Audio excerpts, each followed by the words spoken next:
Hello everyone, my name is Antima Saurabh and our today's topic is tense. As you all know that tense is one of the most important topic in English grammar. As you can say that tense is the base of English grammar. So let's start.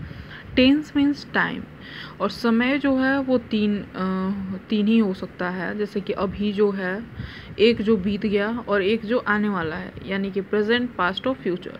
और इन तीनों के भी चार type होते हैं, indefinite या simple, continuous, perfect और perfect continuous. तो फर्स्ट आते हैं हम लोग प्रेजेंट इंडेफिनिट पे। एक चीज़ यहाँ पे मैं क्लियर कर दूँ कि प्रेजेंट इंडेफिनिट को ही हम लोग प्रेजेंट सिंपल बोलते हैं। और इसमें थोड़ा डिफरेंस ये है कि जैसे इंडेफिनिट है, यानी कि जिसमें कि कोई भी चीज़ निश्चित नहीं है, जैसे कि वो साइकिल चलाता है तो वह कब साइकिल चलाता है ये हमें पता नहीं है, वो 2 किलोमीटर साइकिल चलाता है। तो ये जो सेंटेंस हो गया, ये एक प्रेजेंट, फर्स्ट वाला प्रेजेंट इंडेफिनिट था कि वो साइकिल चलाता है, और एक कि वह 2 घंटे साइकिल चलाता है, यानी कि वो कितने घंटे, तो 2 घंटे, तो वो प्रेजेंट सिंपल हो गया। अब हम लोग इसको आइडेंटिफाई कैसे करेंगे कि जैसे कि अभी हम बोले कि वो साइकिल चलाता है, तो यानी कि लास्ट में जब ता है, ती है और ते है आता है हिंदी सेंटेंस में, तो उसको हम लोग ये समझते हैं कि वो प्रेजेंट इंडेफिनिट का सेंटेंस है। अब उस हिंदी वाले सेंटेंस को हम इंग्लिश में कन्वर्ट कैसे करेंगे, तो उसका स्ट्रक्चर क्या होगा, तो उसका स्ट्रक्चर होता है सब्जेक्ट प्लस V1 या V5 plus object. V1 means कि जिसमें एस और एस नहीं लगा हो, और V5 मीन्स कि जिसमें एस और एस लगा हो। जैसे कि when you take one example, sing, sang, sung, singing and sings, means कि in sing there is no s or es and in sings there is s. So like this you can identify. Now coming through one example, he goes to market, वो market जाता है। she cooks food, वो खाना बनाती है। तो ये दोनों सेंटेंस जो हैं वो प्रेजेंट इंडेफिनिट के सेंटेंस हैं। अगर हम प्रेजेंट सिंपल का बात करें, तो अभी मैंने थोड़ी देर पहले ही वो एग्जांपल बताया था, जैसे कि she cooks food for 2 people, तो then this sentence is a present simple tense. Now जब अगर हम इसके पहले आगे बढ़े हैं, तो अभी मैं थोड़ा सा सेंटेंस के बारे में बताना चाहूँगी। मीन सेंटेंस जो होते हैं वो कितने टाइप के होते हैं और क्या होते हैं।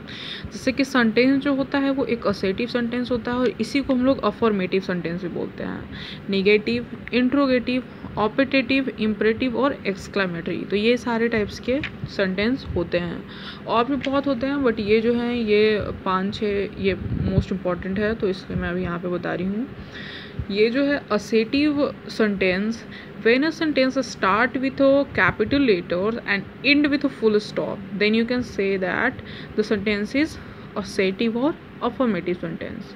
And as you know that in negative sentence there is a negative word like no, not, never, neither, then you can identify the sentence is negative sentence. Now coming through interrogative sentence, so when a sentence start with do, does, did, wh and ends with the interrogation mark, then you can say that the sentence is interrogative sentence. Now what is operative? So when there is a hope, blessing, wish and desire in a sentence, then you can say that the sentence is operative sentence. जैसे कि एक example लेते हैं, may God bless you, means कि उसमें हम उसको blessings दे रहे हैं, तो ये सेंटेंस जो है वो ऑपरेटिव सेंटेंस के वो एक एग्जांपल हो गया। अब आते हैं हम लोग इम्परेटिव सेंटेंस। तो when you do request, command और forbidden, then the sentence is imperative sentence. यानी कि जब हम किसी से रिक्वेस्ट करते हैं, किसी को ऑर्डर या कमांड देते हैं, या फिर जब किसी से हम लोग माफ़ी मांगते हैं, तो उसको हम लोग इम्परेटिव सेंटेंस बोलते हैं। जैसे कि close the door, open the window. So this is the example of imperative sentence. Now what is exclamatory? Exclamatory, when you have a strong emotions or excitement, then this is the sentence is exclamatory sentence. Now coming through some exclamatory words, the oh, wow. So when you use a exclamatory word in a to make an exclamatory sentence, the sentence is known as exclamatory sentence. Like wow, what a beautiful house it is. So the sentence is an example of exclamatory sentence.